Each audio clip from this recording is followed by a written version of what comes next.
निवेदन करुछि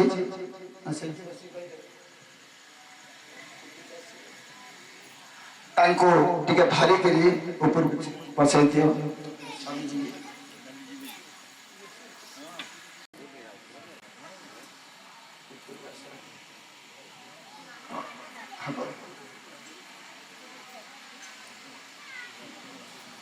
आउटर दबो सदार दबो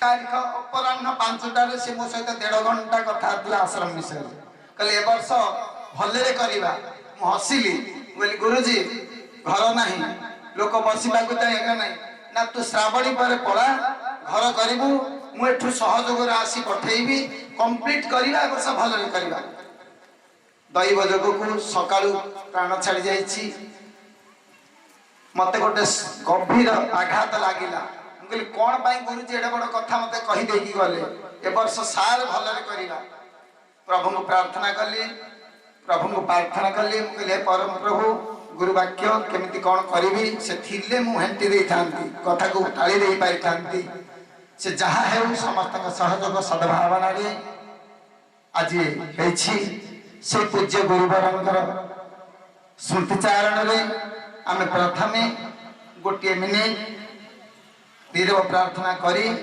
सभा को आगे नेबा कारण प्रति क्षेत्र से मते जगे दियंती कारण प्रति कार्य मेरिट डिमेरिट कौन हम से आग देखा भाई या हम से कौन करवा तू कौन कर पूज्य गुरुवर जो था गति उत्तर उत्तर हो आम मान ये कृपा रखी था कारण ओडिशा सारा गुरुजी नाम जानती देवव्रत कहले कम लोग जानते तेणु समस्ते नीरव ओम रु आरंभ करवा शांति शेष करवा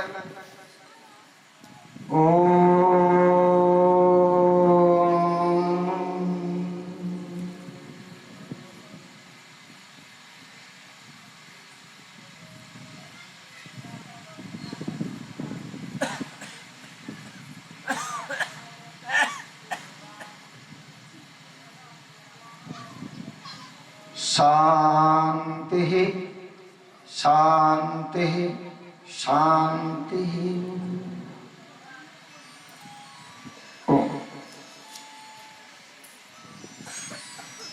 समस्त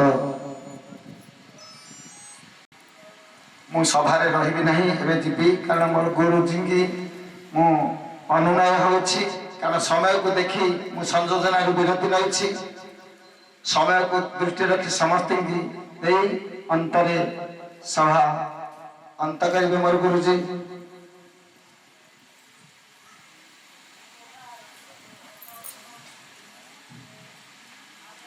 से भी मत आज पर्यंत पुत्र सुलभ ढंग मो सहित व्यवहार रखुं कारण शिष्य भाई से भाई आश्रम गले सब मो छाड़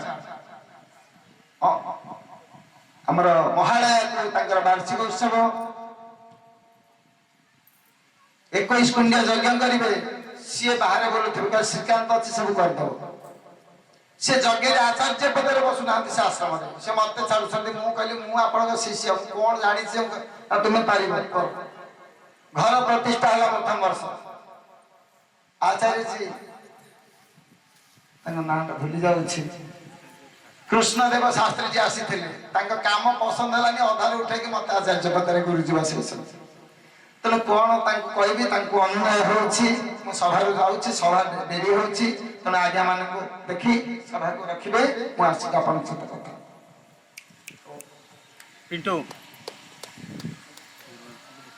समस्त माइक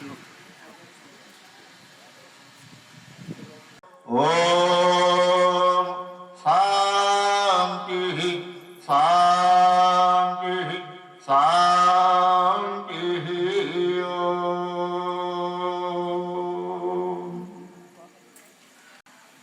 नमः सभाभ्यः सभापतिभ्यश्च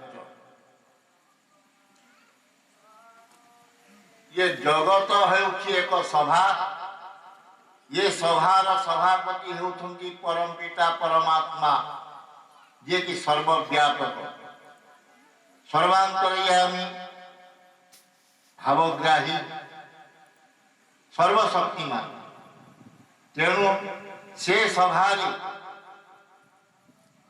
ये अकिंचन सभापतित्व करवा धूर्तता मात्र लोक व्यवहार जो सभार आयोजन करा सेठारे जन को निर्देश करा जाए जे सभार मंच को से परिचालना करेंगे से दृष्टि मो भय अकिंचन को ये दायित्व अर्पण करिसंती जे कि ये अनुष्ठान प्रथम उद्योक्ता तो अनुपस्थित अछंती परवर्ती समय ये आश्रम नाम परिवर्तन कर देवभूमि आश्रम रखिछंती आ से मुख्य व्यक्ति रही अन्य ग्रामवासी और आंचलिक ग्रामवासी मुष्टिमेय संख्यार सहयोग कर आज ये सभा केतेटा पर्यटन सभा चलो केते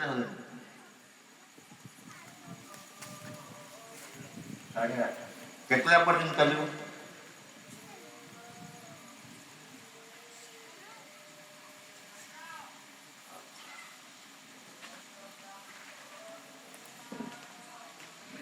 व्यवस्था दृष्टि समय से समय रखा जाए 9:45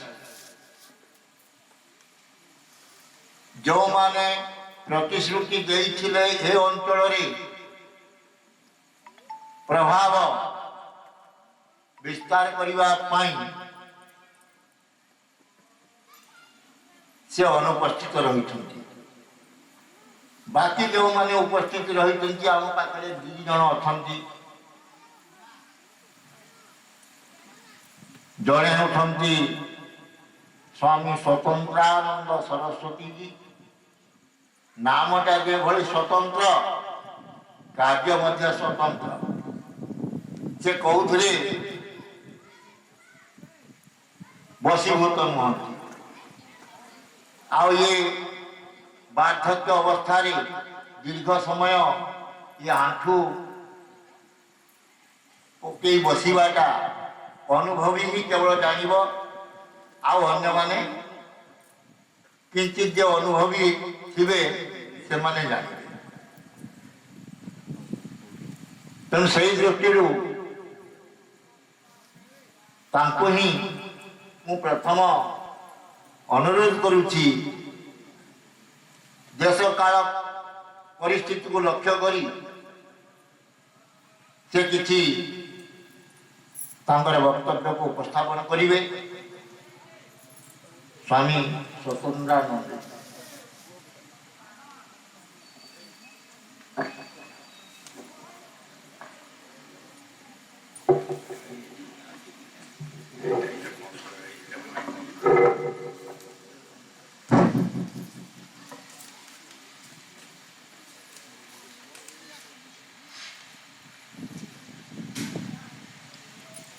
परमेश्वर परमात्मा कर अधिकांश नाम भीतर मुख्य नाम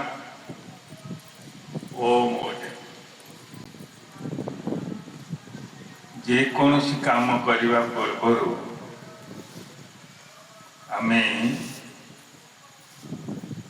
निश्चय आमठू ऊपर को जी बड़ जी आश्रय लोड़ती मोर अनुरोध समस्ते सिधाई बसवा परमेश्वर परमात्मा मुख्य नाम ओम को गोटे थर उच्चारण करवा एक स्वर एक मन एक प्राण समस्ते ओ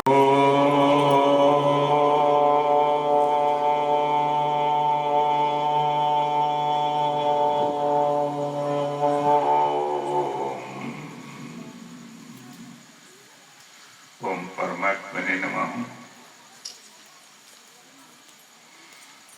माननीय सभापति महोदय आम पाखे बसित विद्वान ସମ୍ମୁଖସ୍ଥ ଜ୍ଞାନ ପିପାସୁ ସଜ୍ଜନ ବୃନ୍ଦ ଆଉ ବନ୍ଦନିଆ ପୂଜନିଆ ଶ୍ରଦ୍ଧାମୟୀ ସ୍ନେହମୟୀ ମମତାମୟୀ ମାତୃଶକ୍ତି ଛୋଟ ଛୋଟ ପିଲାମାନେ ସମସ୍ତଙ୍କ ହୃଦୟରେ ପରମେଶ୍ୱର ପରମାତ୍ମା ବିରାଜମାନ କରିଛନ୍ତି। ତେଣୁ ଛୋଟ ହେବା ବଡ଼ ହେଉ ସମସ୍ତଙ୍କୁ ମୁଁ ସାଦରେ ପ୍ରଣାମ ଜଣାଉଛି। ବୟସ ଅନୁସାରେ ଯାହା ହଉ କିଛି କହିବା ପାଇଁ ଶକ୍ତି ନଥିଲେ ବି ଯେତେବେଳେ ଦେଇଛନ୍ତି ବିପଦ କହିବି ନିଶ୍ଚୟ। ଆମେ ସମସ୍ତେ ନିଜକୁ ଗର୍ବର ସହ ଛାତିରେ ହାତ ମାରି କହୁଛନ୍ତି ଆମେ ମଣିଷ ଆଉ ଆମେ ହେଉଛନ୍ତି ହିନ୍ଦୁ। ଅନ୍ୟ ଯେତେ ଧର୍ମ ବା ସମ୍ପ୍ରଦାୟ ଅଧିକାଂଶ କହୁଛନ୍ତି ସବୁ ଧର୍ମ ବୋଲି, କିନ୍ତୁ ଆମ ବିଚାରରେ ବୈଦିକ ବିଚାରରେ ଆମେ ଜାଣୁଛୁ ଯେ ଧର୍ମ ମାତ୍ର ଗୋଟିଏ, ଯାହାକି ହେଉଛି ମାନବ ଧର୍ମ, ଆଉ ଅନ୍ୟ ସବୁ ସମ୍ପ୍ରଦାୟ। ଏଇ ଯେଉଁ ସମ୍ପ୍ରଦାୟବାଦ ଭିତରେ ଆମେ ସମସ୍ତେ ଯେଉଁ ବୁଡ଼ି ରହିଛନ୍ତି, ଯେଉଁମାନେ ସମସ୍ତେ କହୁଛନ୍ତି ଆମ ଧର୍ମ ବଡ଼, ସିଏ କହୁଛି ଆମ ଧର୍ମ ବଡ଼, ମହିମାବାଲା କହୁଛନ୍ତି ଆମ ଧର୍ମ ବଡ଼, ସତ୍ୟ ସନାତନ ସମସ୍ତେ କହୁଛନ୍ତି ଆମର ହେଉଛି ସତ୍ୟ ସନାତନ। ପ୍ରକୃତରେ ସତ୍ୟ ସନାତନ କ'ଣ, ତାର ଅର୍ଥ ଟିକେ ଆମେ ସମସ୍ତେ ଜାଣିବା ଉଚିତ।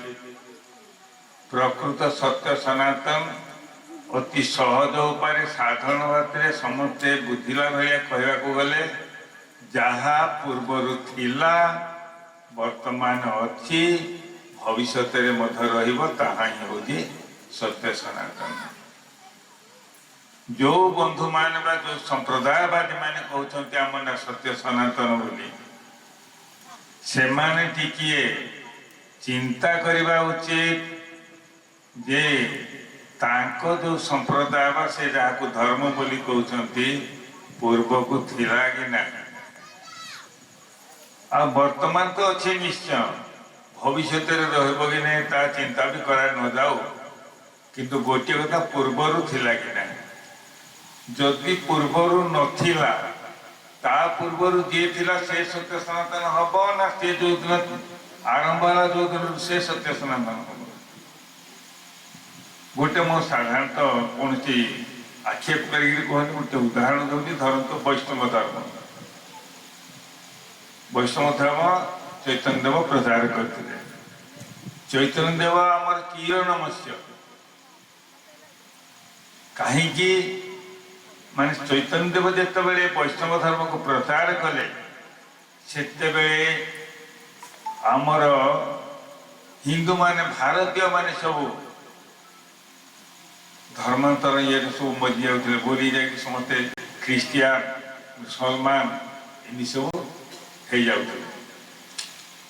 ହିନ୍ଦୁମାନଙ୍କୁ ବଜାୟ ରଖିବା ପାଇଁ, ହିନ୍ଦୁତ୍ୱକୁ ବଞ୍ଚେଇ ରଖିବା ପାଇଁ ଚୈତନ୍ୟ ଦେବ ପ୍ରଥମରେ ଏଇ ଯେଉଁ ଧର୍ମକୁ ପ୍ରଚାର କରିବା ପାଇଁ ପ୍ରଥମରେ ସେ ଯେତେବେଳେ ଦେଖିଲେ ଲୋକମାନେ କେମିତି ତାଙ୍କ ମନକୁ ଟାଣିବା ପାଇଁ ହେବ, ତ ଖାଲି ତ ସଭା ସମିତିରେ ଭାଷଣ ଦେଲେ ଲୋକମାନେ ମାନିବେନି, ସେଠୁ ଗୋଟେ ଉପାୟ ନିର୍ଣ୍ଣୟ କରିକି ସେ କ'ଣ କଲେ, କିଛି ମାନେ ଲୋକଙ୍କୁ ଯୋଡ଼େଇକି ସେ ଗୋଟେ ନାମ ସଂଗୀତ ନାଚ ମାଧ୍ୟମରେ ଗୀତ ମାଧ୍ୟମରେ ନାଚି କୁଦି ଗୀତ ଗାଇକିରି ଲୋକମାନଙ୍କୁ ମନକୁ ଟାଣିବା ପାଇଁ ଚେଷ୍ଟା କଲେ।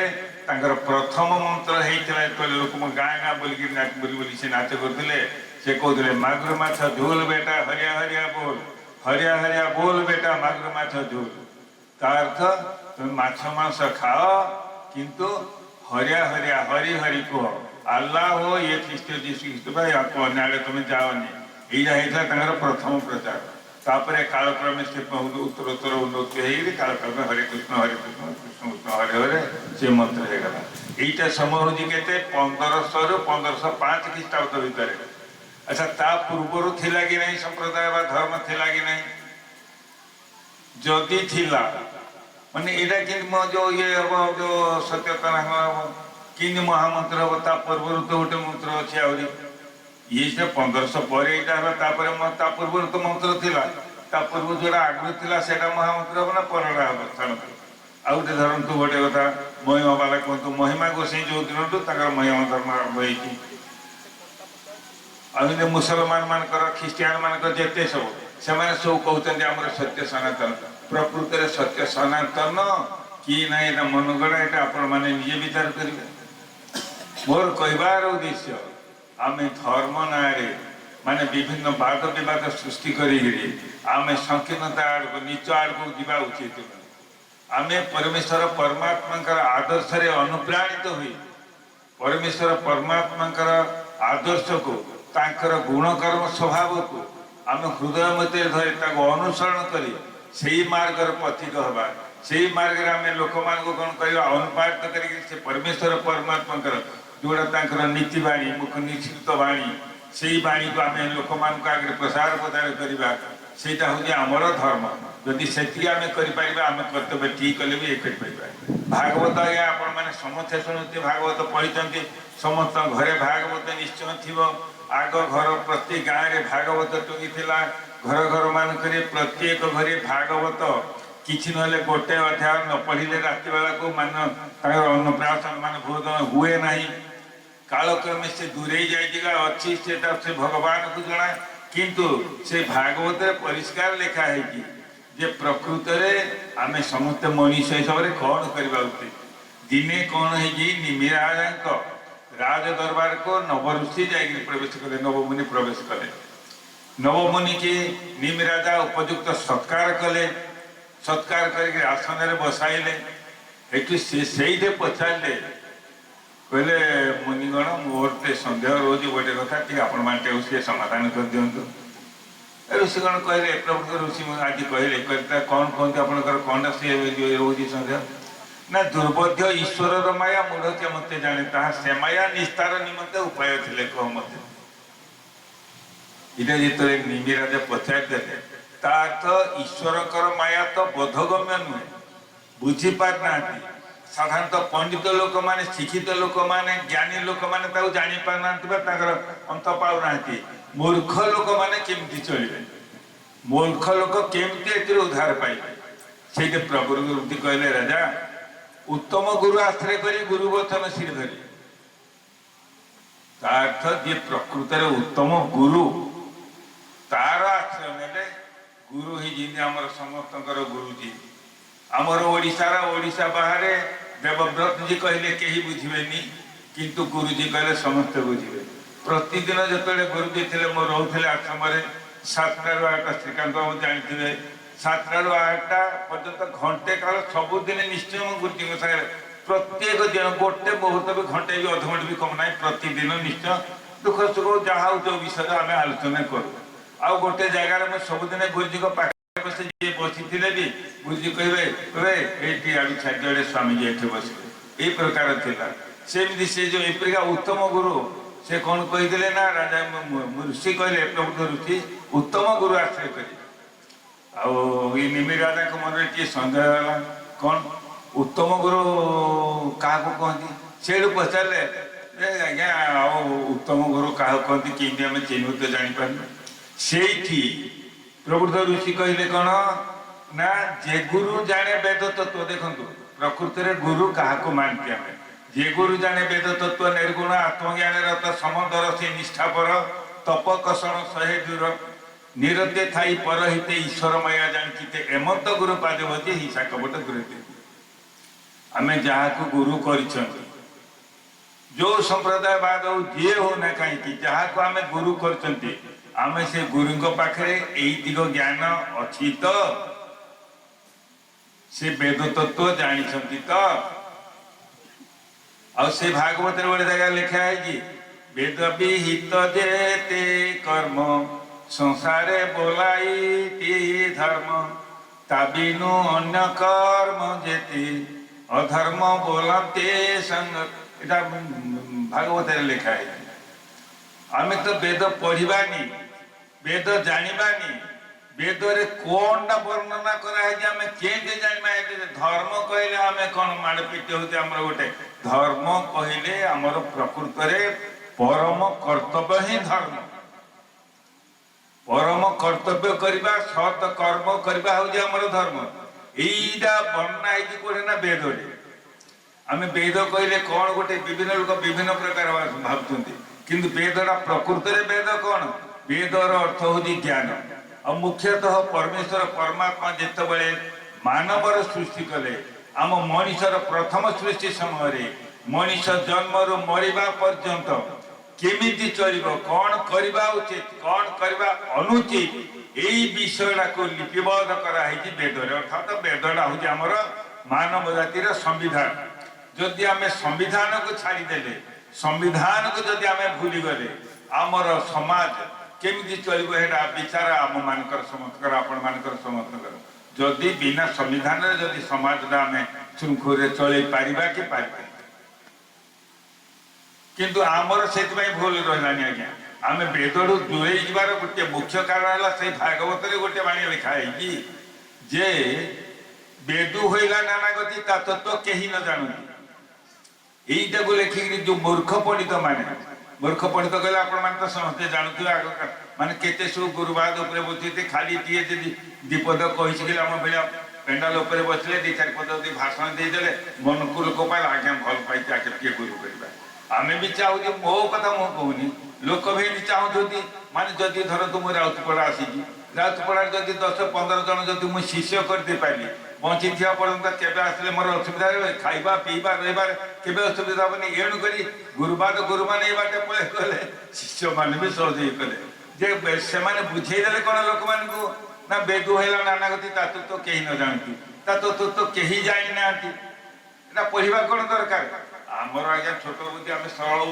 विश्वासी आम हिंदू माने आम भारतीय माने आम ओडिशा मुख्यतः ओडिशावासी आम सरल विश्वासी जी जहाँ कहला कथा को मानिक विश्वास करदे वेदरू दूरे गले किंतु हे वेदरे लिखाई तत्व विचार तुटे भ्रांति भवसागर तर जाती एटा को से जो गुरु माने जो पंडित माने शिष्य मान को शिखे देले एटा भागवत बाणी ताकर नजर में पड़ला नहीं कि आम जो माने सब बेले पढ़ुछंती एटा भी हम नजर को आसिलानी जे तत्व विचार तुटे भ्रांति भवसागर कर जाती जदि आम तत्व विचार तुटे भ्रांति भवसागर तर जाती आम भागवत लेखा है कि आम जानले शुणिले आम तो भागवत पढ़ानी भागवत ये वेद पढ़ानी वेदर तत्व जानी किंतु विचार करवा कि पुणे भागवत कहला जे गुरु जड़े वेद तत्व जानते आम गुरु करवा केमती आम कौन करवा एणुक मोर कहबार उद्देश्य आम कौन करवा गुरु करने पूर्वर आग गुरु को चिन्हवा दरकार ये गोटे छिटियाटी उदाहरण देखिए ये शेष करी मत ये लगुच दिने कौन है सुखदेव सबुदिने कौन करते ब्रह्मज्ञान कहते से तो जन्मरू ब्रह्मज्ञानी सब ऋषि मैंने बसवे ये गोटे जगह बसिक कौन करना ब्रह्मज्ञान ये करती लोक मान सब ऋषि मान से शिक्षा दिखती से सुखदेव उठिक गलापर से जो जगह बसती प्राय 10 आंगुल मटी कौन करते खोलिक मटीटा नहीं बाहर पकई पुणी नुआ मटी पकईकरी लिपाधुआ कर दिखाती दिने सुखदेव पचारे कहले अच्छा मो बसवा स्थान सबुदिन उदा हो कौन पाई काली रागिक मुनि कौन हिसाब देवे कौन करिए बोली समस्त भय थरी उठे ता भर जड़े ऋषि कले ना किए मन पड़े आज्ञा जड़े ऋषि कले कहले आज्ञा दोष क्षमा कले कहू ना कौन ना आज्ञा आपण ब्रह्मज्ञानी किंतु आपण गुरु करना गुरु न कले आपनकर पिंडटा शुद्ध है एणुक आप जोड़े बसुते जगहटा अशुद्ध हो जाए मटी टाणुक मटी बाहर करके न मटी फुटे दे कहले हाँ तो ठीक कथा तो मुझ तो सीना ज्ञानी सीना गुरु तो करनी अच्छा क्या गुरु करी कहतु किए किए भल गुरु अच्छा समस्त ऋषि मैंने तमते परामर्श दे आज्ञा जनक ऋषि समस्त भल ज्ञानी मिले गुरु करते जितेबले सुखदेव जाकर जनक ऋषि पाखे पहुँची गले जनक ऋषि कौन कहते स्त्री मो पाखे बसती कांध उपर हाथ को देकरी कौन करते तपस्या मग्न होती जनक ऋषि जो तपस्या मग्न रही जीवात्मा परमात्मा खेल चली जिते सुखदेव देखीदे से भाविले कौन कहले ना ये बोधे ऋषि मान मत तो विद्रूप करने पाक पठे ये कौन स्त्री की पाखे बसिक कांध पर हाथ दे ये कहते ये कि साधन कर आमर पुराण बनी प्रत्येक सत हो बा मिछ हो से परकाय मंत्र शिखी सी कौन कले परकाय मंत्र आत्मा को जनक ऋषि शरीर भितर भर्ती कर ये तो देखीदे जीवात्मा परमात्मा सहित पुराण खेल चली यहाँ हूँ बाह्य खाली बालांस अब जमी आशाबाड़ी गोटे साधन कला ये मैंने दिखते आशाबाड़ी देती सी उद्देश्य से व्यवहार करते सी कौन कले सी सेमती सुखदेव बची रही जो जनकर तपस्या भाईगला पाद तले पड़गले कहले आज्ञा मुझे आपन को गुरु रूप कर सी ये तो गुरु परीक्षा करदे गुरु पुणी शिष्य को परीक्षा कर ना शिष्य को देखे जो मैंने खाली मैंने मुझे आगु या पूर्व कहते ये गाँव 10-15 जन शिष्य करदे मोर असुविधा किसी मैंने यही प्रकार गुरु बहुत अच्छा किंतु जनक सेमतिया गुरु नुहति से कहले दिने कौन है गोटे माया नगेदे गुरु शिष्य बसिक शास्त्र आलोचना होती राजनवर कौन है निआ लागला लोक मैंने आसिक कले कले गुरुदेव जी आमर जो ये नवर निआ नहीं हाँ निआ जदि देख जहाँ नाइल चेष्टा कर जहाँ बाबा आम गोटे शास्त्र आलोचना चलती एमती शास्त्र आलोचना चलती कहीं चली किसी समय पर शेष कौन है ना ये जो खाली सर्च कर दौर माने निआ किसी समय पर 2-4 थर पर थर आज्ञा अतिथिशाला निआ नाई गला सागे सागे सुखदेव कौन करना उठिक पलि जाऊँ देखो जनक राजा राज 9टा गोटा तक पुड़ी पुड़ी आसला आलोचना चलती से उठुना जिते बड़े अतिथिशाला निआ नाई गला बोली कहीदेले ये कौन कले उठिक पलि कहीं मैंने कौपुरी दिखंड रखा के जन कहे के सुखदेव कड़े आज्ञा आमर कौपुरी दिखंड अच्छी पुड़ी जीव क्यों मुझे बसिक गोटे शास्त्र आलोचना हो शास्त्र आलोचना हो मोर नगरटा पुड़ी आसार जो मुझे उठुनी तुम सामान्य कौपुरी दिखंड बोली तुम एत ममता जाए तुम कि शिष्य हम सुखदेव पाद तले पड़े से शिशुत्व ग्रहण कले जनक शिक्षा देले गुरु है जहाँ विशेष कहना मत ये लगुनि आदि किसी भितर भूल थी आपण मान मुख्य आपण मैंने क्षमा देवे आदि किसी ग्रहण कर जिनस थी भल जिनस थी कम लगे आपंकर जीवन सार्थक हम आ मोर शेष गोटे अनुरोध कथा आपण मैंने सत्संग को आछंती आमे समस्ते जाऊे सत्संग को आमे आज ये गोटे समस्त संकल्प नवा जेकोसी जो दिन जेकोसी सत्संग को आमे जदि जीवा सत्संग गोटे जिनिस आम छाड़ी सत्संग गोटे जिनिस छाड़ी आसवा कौटा बोले मुझे कहूनी आपण इच्छा माने गोटे जिनिस कौन निजर दुर्गुण भितर गोटे दुर्गुण को गोटे सत्संग छाड़ा एति जदि संकल्प नवा काल कर्मे आज्ञा आमर भविष्य उज्जवलमय हो आमको देखिए आमर पड़िशा मान भी सेमती उत्तरोत्तर उन्नति हम पड़िशार गाँ गाँव राज्य राज्य देश एमती सारा विश्व भी प्रसार प्रसार होती हम दृढ़ संकल्प नहीं कर मोर एति मुझे आपण भिक्षा आपको कौड़ा बोली कहनी आप जिते दुर्गुण अच्छी धरत किए पान खाऊँ सी अमुक खाऊँ एगुड़ा बस किए कौन कौन ये मिछ कौन इत्यादि को जेकोसी आपको जोड़ा अति सहज हो गोटे बड़ कथा अच्छी मुझे कहवाई गुण घंटे घंटे लगे जोड़ा मुझे कहूनी सत्संगर बल जड़े चोर मद्यप से खंट 3टा जाक गोटे छाड़ा खाली मिछ कहबी छाड़ी से सब जगह छाड़ी सेनापति मंत्री होता तेणुक मोर अनुरोध आपड़ गोटे इच्छा जेकोसी आज सत्संग संकल्प नियंतु जे आपण दुर्गुण भितर गोटे छिटियाड़ी आपड़ जदि धरतु 5टारे उठुं मुझे 4:30 उठी बोले गोटे चेष्टा करते भी गोटे दुर्गुण सुगुण हम हौ आ विशेष मुझे किसी कहूनी जदि किसी बोल क्षमा देवे धन्यवाद स्वामी जी। प्रसंग क्रमे सत्य कौन कहले धर्म कहले धर्म को प्राप्त करने गुरु कथा तो ओडिया भागवत पद मान कहले गाँ गहले समस्त शुणुंट वेद भागवत सप्ताह करा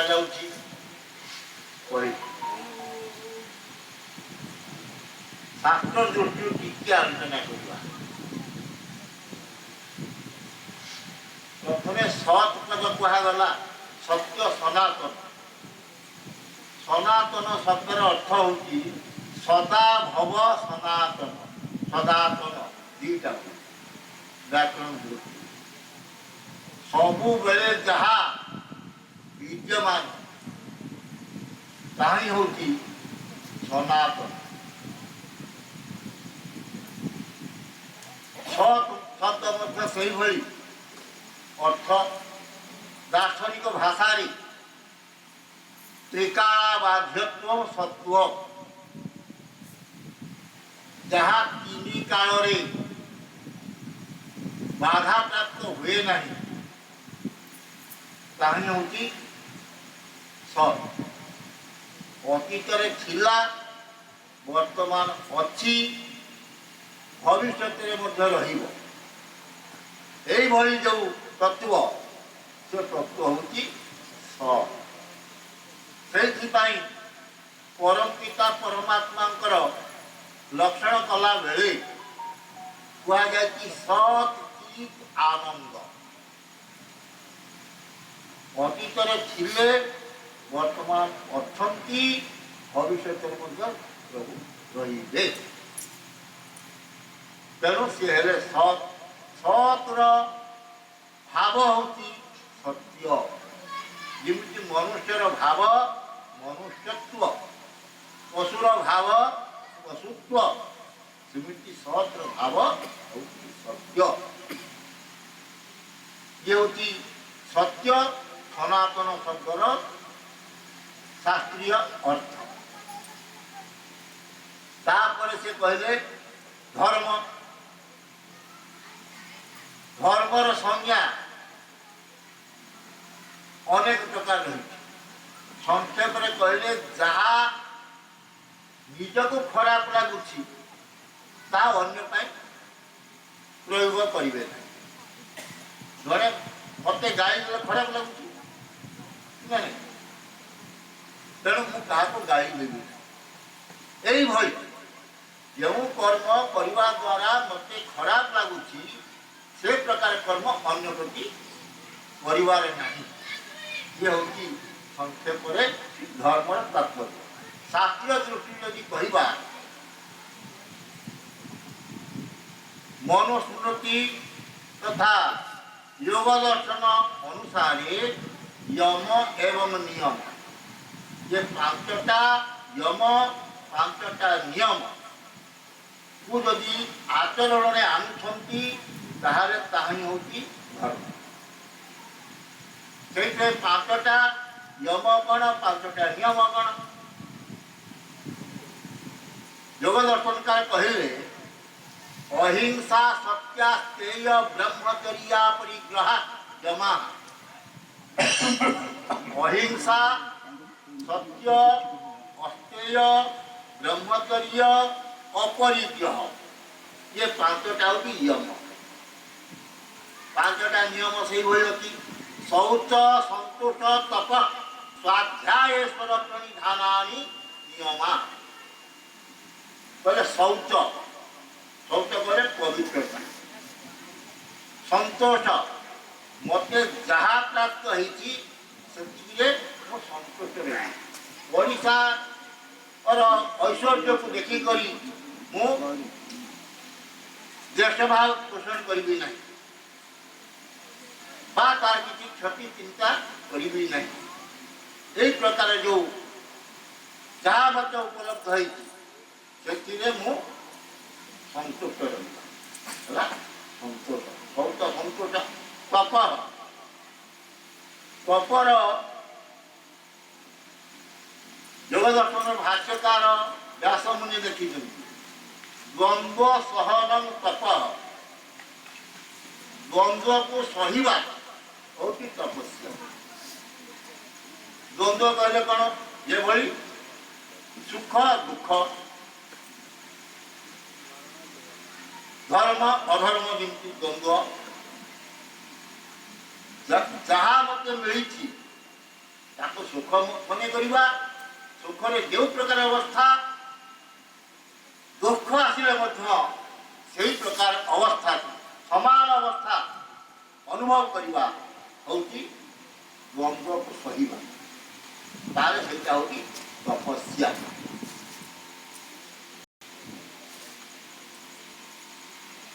ସ୍ୱାଧ୍ୟାୟ, ସ୍ୱାଧ୍ୟାୟ ଶବ୍ଦ ବ୍ୟାପକ ଅର୍ଥ। ସ୍ୱ ଅଧ୍ୟାୟ ସ୍ୱାଧ୍ୟାୟ, ସୁ ଅଧ୍ୟାୟ ସ୍ୱାଧ୍ୟାୟ। ଅଧ୍ୟାୟ ଉତ୍ତମ ରୂପରେ, ଅଧ୍ୟାୟ କହିଲେ ଅଧି ଉପସର୍ଗ ଇଂ ଧାତୁ ହଁ ପ୍ରତ୍ୟୟ ହେଇକରି ଅଧ୍ୟାୟ ଶବ୍ଦ ନିଷ୍ପନ୍ନ ହେଇଛି। ଇଂ ଧାତୁର ଅର୍ଥ ହେଉଛି ପଢ଼ିବା, ଜାଣିବା। ତାହେଲେ ଉତ୍ତମ ରୂପରେ ଜାଣିବା ହେଉଛି ସ୍ୱାଧ୍ୟାୟ। ଆମେ ପ୍ରତିଦିନ ଯେଉଁ କର୍ମ କରୁଛୁ ସେ କର୍ମ ଭିତରେ ନିଜକୁ ଅଧ୍ୟୟନ କରିବା, ଶୋଇବା ପୂର୍ବରୁ ଚିନ୍ତନ କରିବା, ମୁଁ ଏଇ କର୍ମ କରିବା ଦ୍ୱାରା କାହାର କ୍ଷତି ସାଧିତ ହେଇଛି, ଏଇ କର୍ମ କରିବା ଦ୍ୱାରା କାହାର ଉପକାର ହେଇଛି। এইভাবে ভাবে নিজকে অধ্যয়ন করা। যদি করবু তাহলে আমার আচরণে ধীরে ধীরে পরিবর্তন হব। যদি এভাবে আমি চিন্তন করা না তাহলে পরিবর্তন কিছু হবার না। শুনিলু চল কথায় কয়ে এ কানে শুনিলু এ কানে ছাড়ি এই যেতে সময় বসিছি যে যেতেদিন পর্যন্ত রহিথিব তাহলে আমার কিছু পরিবর্তন হব না কি আমার পরবর্তী দায়কমানଙ୍କର ମଧ୍ୟ କିଛି ହେବ না। এইটা হচ্ছে গুরুত্ব। ଆଉ ଉତ୍ତମ ଶାସ୍ତ୍ରର ଅଧ୍ୟୟନ କରିବା, ପଢ଼ିବା, କିଛି ପଢ଼ିବା, ଯାହାକୁ ଆମେ ଧର୍ମଗ୍ରନ୍ଥ ବୋଲି କହୁଛୁ। ବୁଝୁ ନ ବୁଝୁ কথায় পাইছি না, বুঝো ন বুঝো পড় গীতা, রুচো ন রুচো খাওয়া পিতা। কଣ তার উপকারিতা ଅଛି ବୁଝିବା ଦରକାର ନାହିଁ, କିଛି ମୁଁ ପଢ଼ିବି। ଯେଉଁଗୁଡ଼ିକ ଉତ୍ତମ ଗ୍ରନ୍ଥ ବା ଧର୍ମ ଗ୍ରନ୍ଥ ବୋଲି କୁହାଯାଉଛି ତାକୁ ପଢ଼ିବି। ପଢ଼ିବା ପରେ ତାକୁ ଯେତେବେଳେ ଅବସର ସମୟ ଆସିକି ନିଦ ହେଉନାହିଁ ଗଢ଼ିଛନ୍ତି କଣ ଲେଖା ତା ଅର୍ଥ ପ୍ରକୃତିରେ କଣ, ଏଭଳି ଚିନ୍ତନ ମନନ କରିବା ପରେ ଯାଇକି ସେ ତତ୍ତ୍ୱକୁ ତପସ୍ୱାଧ୍ୟାୟ। ଈଶ୍ୱର ପ୍ରଣିଧାନ, ଈଶ୍ୱରଙ୍କୁ ଅର୍ପଣ କରିବା, ସମର୍ପଣ କରିବା ହଉଛି ଈଶ୍ୱର। ଯାହା କିଛି କରୁଛି ये सब मु करुच्ची बोली भाविया माने आम पाखे अहंकार। मु करूनी, मु निमित्त मात्र, जीविका पाई हेउ परिचालना पाई हेउ जो मु करुच्ची ये सब प्रभु कर मोर एटा मोर घर जो कहूँ ये मोर घर नहीं। मु आसी शून्य हस्तरे जीवी मध्य शून्य हस्तरे किसी मो सामने जीवन ତେଣୁ ଏ ସବୁ ପ୍ରଭୁ ଏଇଭଳି ଯେତେବେଳେ ଭାବନା ଆସିବ ସେତେବେଳେ କିଛି ମାତ୍ରାରେ ନିଜ ପାଖରେ ଥିବା ଅହଙ୍କାରଟା ଦୂର। ତପସ୍ୱାଧ୍ୟାୟ ଈଶ୍ୱର ପ୍ରଣିଧାନ, ଶୌଚ ସନ୍ତୁଷ୍ଟ ତପସ୍ୱାଧ୍ୟାୟ। ଶୌଚ କହିଥିଲି ପବିତ୍ରତା, ସନ୍ତୁଷ୍ଟ ଯାହା ଗୋଟେ ପ୍ରାପ୍ତ ସେଥିରେ ସନ୍ତୁଷ୍ଟ ହେବା। ଆଉ ତପ କଲେ ଦୁଃଖ କଷ୍ଟ ଶୀତ ଉଷ୍ଣ ଏ ପ୍ରଭୃତି ଦ୍ୱନ୍ଦ୍ୱକୁ ସହନ କରିବା ହେଲା ତପସ୍ୟା। ସ୍ୱାଧ୍ୟାୟ ଉତ୍ତମ ଗ୍ରନ୍ଥର ଅଧ୍ୟୟନ କରିବା, ନିଜର ଆଚରଣ କର୍ମରେ ଆଚରିତ କର୍ମରେ କେତେ କର୍ମ ଭଲ କରିଛି, କେତେ ମନ୍ଦ କର୍ମ କରିଛି, ଏହାକୁ ଚିନ୍ତନ କରିବା। ସେଥିରୁ ଭଲଟାକୁ ଆଚରଣରେ ଦୃଢ଼ତା ସହିତ ଆଣିବା, ଆଉ ଯେଉଁଟା ଖରାପ କରିଛି ତାକୁ ତ୍ୟାଗ କରିବା। এই ଭାବନା ଆସିଲେ ଏଇଟା ହେବ ସ୍ୱାଧ୍ୟାୟ। ଆଉ ଈଶ୍ୱର ପ୍ରଣିଧାନ ଈଶ୍ୱରଙ୍କୁ ଅର୍ପଣ କରିବା, ଏଇଭଳି ଏ ପାଞ୍ଚଟା ନିୟମ। ପ୍ରଥମ ୟମ ଶବ୍ଦକୁ ଛାଡ଼ିକି ଆମକୁ ସବୁବେଳେ ପାଠ ପଢ଼ା ହେଇଛି କ'ଣ? ଅହିଂସା, ସତ୍ୟ, ଅସ୍ତେୟ, ବ୍ରହ୍ମଚର୍ଯ୍ୟ, ଅପରିଗ୍ରହ, ଏ ପାଞ୍ଚଟା ୟମ। ପ୍ରଥମ ପଦ ରଖା ହେଇଛି ଅହିଂସା। ଯେଉଁ କର୍ମ ଅଛି ବିନା ହିଂସାରେ ଆମେ ଆନନ୍ଦ ପାଇପାରିବା? ଅଛି କିଛି କର୍ମ? ମୁଁ ତ ଯେତିକି ଚିନ୍ତନ କରୁଛି, ବଞ୍ଚିବା ପାଇଁ ଯେତିକି କର୍ମ କରୁଛୁ ଏଥିରେ ହିଂସା ରହିଛି। ଘରଟା ଆମେ ପରିଷ୍କାର କରିବା ପାଇଁ ଝାଡ଼ୁ କରୁଛୁ, ଝାଡ଼ୁ କରିବା ସମୟରେ କ'ଣ କିଛି ଜୀବଜନ୍ତୁ କ'ଣ ମାରୁନ? ରାସ୍ତାରେ ଚାଲୁଛୁ, କିଛି ଆଘାତ ମିଳୁନି ଜୀବଜନ୍ତୁକୁ? ଖାଇବା ପଦାର୍ଥକୁ ଯେଉଁ ରୋଷେଇ କରୁଛୁ, ରୋଷେଇ କରିବା ଭିତରେ ନିଆଁର ଯେଉଁ ବ୍ୟବହାର କରୁଛୁ, କିଛି ଜୀବଜନ୍ତୁ ପଡ଼ି ମରୁନାହାନ୍ତି? ତେଣୁ କିଛି ନା କିଛି କର୍ମ ଭିତରେ ହିଂସା ଭାବ ଆସୁଛି। ସେ ଅହିଂସା ପଦବାକ୍ୟ ହେଇପାରେ। ତାହେଲେ କ'ଣ ହିଂସା କରିବା? ଯଦି ଅହିଂସା ଆଚରଣରେ ଆସିପାରୁନାହିଁ ତାହେଲେ ହିଂସା କରିବା ନା। ବଞ୍ଚିବା ପାଇଁ କିଛି କରିବାକୁ ପଡ଼ିବ। ଆମେ ଯେଉଁମାନେ ଶାକାହାରୀ କହୁଛୁ, ଶାଗ କାଟୁଛୁ ନା, ତାର ବି ଜୀବନ ଅଛି। କେହି କହନ୍ତି ନାହିଁ ଗଛର ଜୀବନ ନାହିଁ। ଗଛର ଜୀବନ ଅଛି କି ନା ନାହିଁ ଏଇଟା ବିଜ୍ଞାନ କ୍ଷେତ୍ରରେ ପରୀକ୍ଷା ନିରୀକ୍ଷା କଲେ ଯାଇ ନାହିଁ, ଯେମିତି ସାଧାରଣ ସ୍ତରରେ ଜାଣିପାରିବା। ଯଦି ଆମେ ନ ଖାଇବୁ ଆନନ୍ଦ ପାଇପାରିବା? ଉପରେ ଗୋଟେ ଜ୍ୱାଳା ଅଛି, ତାର ଗୋଟେ ଶୈବା ଶକ୍ତି ଅଛି କି ନାହିଁ? ଅଛି ନା। ଯେତେବେଳେ ଅତିଷ୍ଠ ହେଇଯିବୁ ସେତେବେଳେ କ'ଣ କରିବୁ? ପାଖରେ ଯଦି ନାହିଁ, କାହା ଯଦି ପାଖରେ ଅତି ଦୃଷ୍ଟି ପଳେଇଲା, ଜୀବନକୁ ରକ୍ଷା କରିବା ପାଇଁ ଖାଇବୁ ନା? ଖାଇବା ନା। ତେଣୁ ହିଂସା ହଉଛି। ଏଠି ଯେଭଳି ହିଂସା ହଉଛି, ମୁଁ ଚାହୁଁଛି ତାର ହିଂସା କରିବି ନାହିଁ, ମତେ ଜଣେ ଆସି ବାଡ଼େଇଲା, ଏ ଗାନ୍ଧୀ ବୁଢ଼ା କଲା, ଏ ଗାଲରେ ଚାପଡ଼ାଟା ଏ ସବୁ ଦେଖେଇଦବା କରିବା।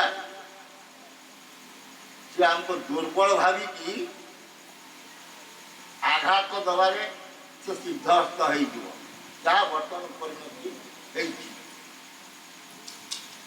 ତେଣୁ ଯେମିତି ଅହିଂସାଟା ମଧ୍ୟ ଧର୍ମର ଏକ ଅଙ୍ଗ, ସେମିତି ହିଂସା ମଧ୍ୟ ଧର୍ମ ଅଟେ। କିଭଳି? ଶତ୍ରୁ ରାଜ୍ୟ ଆମ ରାଜ୍ୟକୁ ଆକ୍ରମଣ କରିବ, ଆକ୍ରମଣ ଯୁଦ୍ଧ କରିବ, ଆମେ ଆତ୍ମରକ୍ଷା କରିବା ନା ନାହିଁ? ଦେଶ ରକ୍ଷା କରିବା କି ନା ନାହିଁ? ତାକୁ ଦେଶ ରକ୍ଷା କରିବା ପରେ ତାକୁ ମାରିବାକୁ ପଡ଼ିବ କି ନା ନାହିଁ? ଏତେ ହିଂସା ହେଲା, ଛାଡ଼ିବା ତାକୁ କରୁ ନୁହେଁ। ସେଇଥିପାଇଁ ମହାଭାରତର ଯୁଦ୍ଧରେ ଯେଉଁ ସର୍ତ୍ତ ଥିଲା କ'ଣ? ଭଗବାନ ଶ୍ରୀକୃଷ୍ଣଙ୍କ ପାଖରେ ଆଗେ ଯାଇ ଦୁର୍ଯ୍ୟୋଧନ ଉପସ୍ଥିତ ହୋଇଛନ୍ତି ସହାୟତା ପ୍ରାପ୍ତି ପାଇଁ, ପଛରେ ଯାଇଛନ୍ତି ଅର୍ଜୁନ। ଯାଇଛନ୍ତି ନା?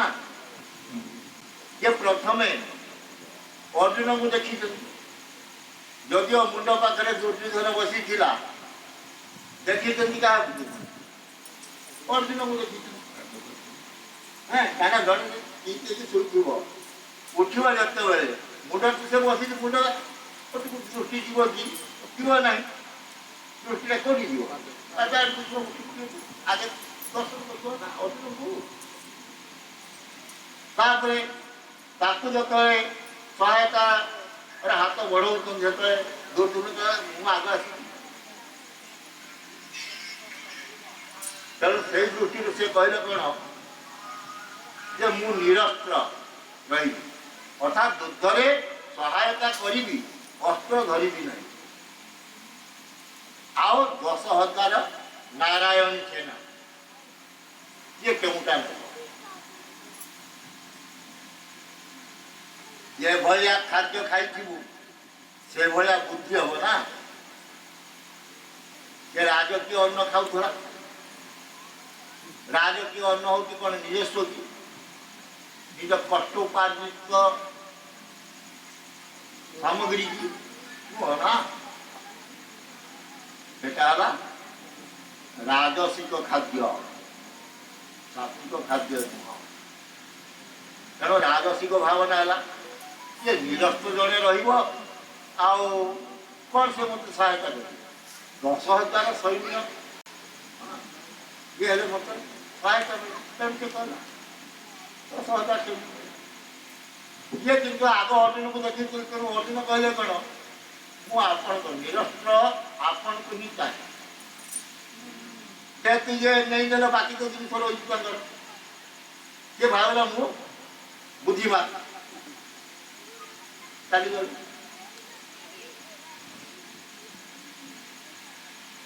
ହସିଲା, ଅଟ୍ଟହାସ୍ୟ କଲା କାହା ପାଖରେ? ମାମୁଁ, ପରାମର୍ଶଦାତା ମାମୁଁଙ୍କ ପାଖରେ।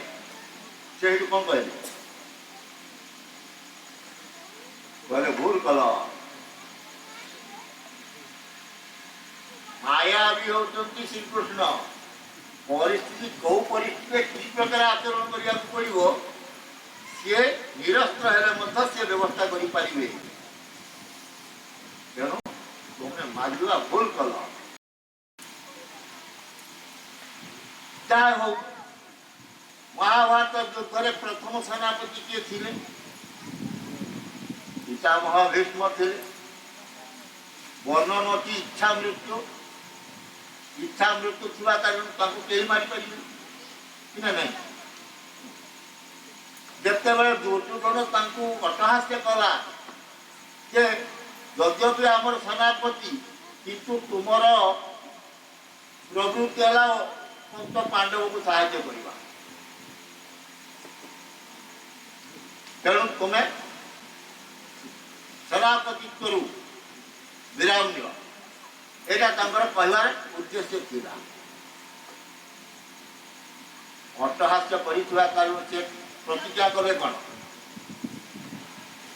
5ଟା ସ୍ୱର ବାଛିକି ରଖିଲେ, ଏ 5ଟି ସ୍ୱର ଦ୍ୱାରା କାଲି କରିବି ଅପାଣ୍ଡବାଘର। ଏହା ଥିଲା ନା ପ୍ରତିଜ୍ଞା। ତେଣୁ ସେଦିନ ତାଙ୍କର ସେ ପ୍ରତିଜ୍ଞାକୁ ରକ୍ଷା କରିବା ପାଇଁ ଏଭଳି ଅସ୍ତ୍ର ଚାଳନା କଲେ, ଯାହାଫଳରେ ପଞ୍ଚ ପାଣ୍ଡବ ବିଦ୍ରୋହ କହିପଡ଼ିଲେ। ବର୍ଣ୍ଣନା ଅଛି, ପିତାମହ ଭୀଷ୍ମଙ୍କୁ ସରସନ୍ଧାନ କରିବା ପାଇଁ ଅର୍ଜୁନ ପଶ୍ଚାତ୍ପଦ ହେଉଛନ୍ତି। ନା ଯେତେବେଳେ ସେ ନ ମାନିଲେ ସେଇଠୁ ଶ୍ରୀକୃଷ୍ଣ କ'ଣ କଲେ?